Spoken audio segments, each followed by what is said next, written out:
Jocko Willink was the leader of the most highly decorated Special Ops unit of the Iraq War. He's a Silver and Bronze Star and Navy SEAL and founder of the Echelon Front, a leadership consulting firm.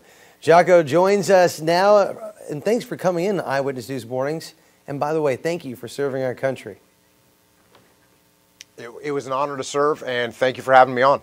Well, you wrote this book. I got it in front of me. It's called Leadership Strategy and Tactics.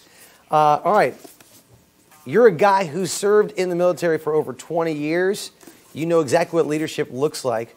So as you're writing this book, were you putting this together thinking, oh, wait a second, is our culture lacking a little bit of this leadership, or do you think this is just going to help inspire more of it? Well, no, I'll tell you what it is exactly. Leadership is really hard. You got to deal with a bunch of different people. They've all got different personalities. They've all got different goals. They've all got different agendas. And you got to take all those people from all those different backgrounds and assemble them together and get them to move forward in the same direction. That's a real challenge. And I have a leadership consulting company, and the company that I have, well, what we do is work with different companies. And I would get asked the same questions over and over again.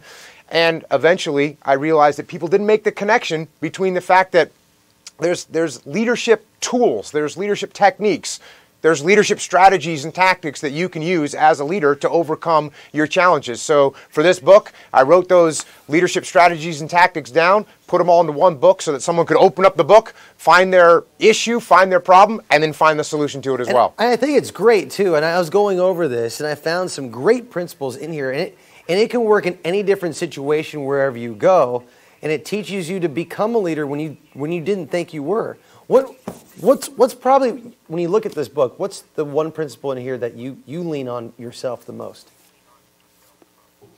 I think as a leader, what we really need to do is stay humble.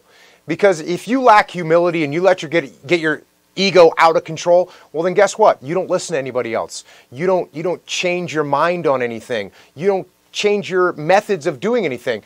And most of all, you can't take critique from anybody else. So when your ego's out of control, you're not going to be a good leader. So you have to stay humble. And that even means that when you're a leader and you come up with a plan or you assemble a plan and the plan's not working out, if you lack humility, you won't even change that plan. You'll keep driving in a direction that's not going to work out for you. So you've got to stay humble and keep your ego in check. I like that a lot. It's a great example. Can I just ask you, who is your leader?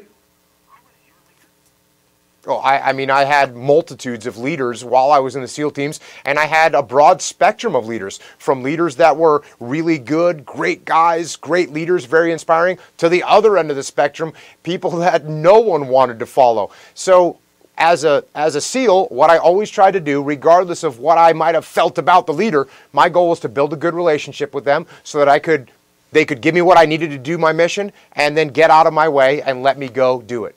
Well said. For anybody who's got a job right now that they're like frustrated because they're not having a good time with their boss, but get to know them and always respect the leader that is in front of you. I love it. Jocko Willink, thank you so much. Your book, Leadership Strategy and Tactics, it's out today. In fact, #1 on Amazon. Congratulations to that. Thank you. Appreciate it, and thanks for having me on. You're welcome. Follow Jocko, by the way, on Twitter at Jocko Willink. Thank you so much for coming on, sir, and thanks for serving our country. It was an honor to serve. Thank you.